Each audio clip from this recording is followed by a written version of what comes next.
Bermain di kandang sendiri, Sriwijaya FC berhasil menekuk tim asal Malaysia, Velcra FC dengan skor 5-2 pada laga persahabatan di Stadion Gelora Sriwijaya Jakabaring pada Kamis malam.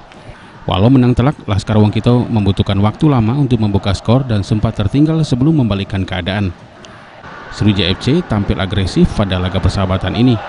Tim asuhan Rahmat Darmawan tidak memberi ruang bagi lawan dalam mengembangkan permainannya. Namun Sriwijaya FC baru mencetak gol pembuka pada menit ke-45 melalui striker Patrick Wanggai. Kedudukan 1-0 untuk Sriwijaya FC bertahan hingga turun minum.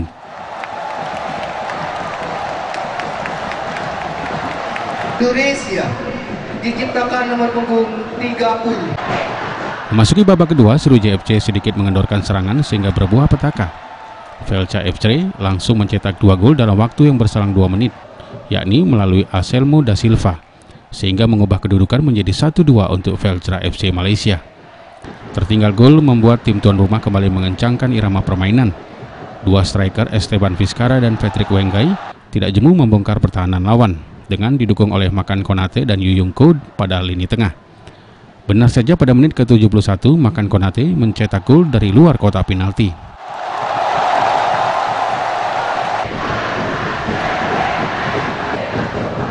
Berselang 5 menit, gol tambahan kembali diciptakan oleh Sriwijaya FC oleh tandukan Bio Pauline menyambar sepak pojok Abimanyu.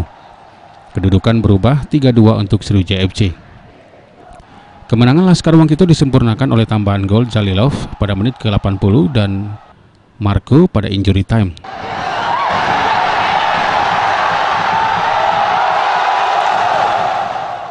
Skor akhir 5-2 untuk Sriwijaya FC. Pelatih SFC Rahmat Darmawan sejak awal sudah menyangka Velcra FC akan menyajikan striker jangkungnya sebagai andalan. Ia menilai pada babak pertama pemainnya bermain sesuai instruksi, namun pada awal babak kedua agak kendor. Ia memuji pemainnya yang memiliki mental pemenang di mana tidak mudah putus asa walau sempat tertinggal. Tadi diperlihatkan para pemain, memang kita sudah kasih tahu sama anak-anak dengan memberi video highlights Velcra bermain. Velcra selalu akan bermain mengandalkan strikernya yang tinggi untuk dia gunakan sebagai target bola-bola crossing. Kemarin lawan Sarawak, pemain yang tadi bikin 2 gol itu bikin 3 gol, ya. Semuanya dengan kepala, 3 gol dengan kepala. Makanya tadi saya ngambil inisiatif bermain dengan pressing, tujuannya adalah untuk tidak memberi ruang kepada dia untuk terlalu masuk ke zona pertahanan kita. Itu. Tapi ada 1-2 kali bocor, itu sesuatu yang lumrah dan saya pikir kita harus belajar bagaimana mengantisipasi kemungkinan seperti itu yang mungkin akan dipergunakan oleh lawan-lawan kita dalam strategi. Sementara itu pelatih Velcra FC, Tarcisio, mengatakan dirinya sangat bersyukur bisa beruji tanding dengan Sriwijaya FC dalam tajuk laga persahabatan.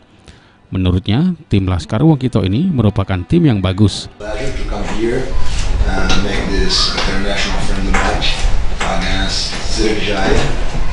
I know that Sriwijaya is a very big team here in Indonesia, so we are very happy and very glad with this invite. About the match, it was a very good match. We played against a team very strong, very organized, very good players. So it was very good for our preparation. Now we play on Tuesday 29, so our last match was on the 10th. Heru, Julius Lumban Gaul, PAL TV.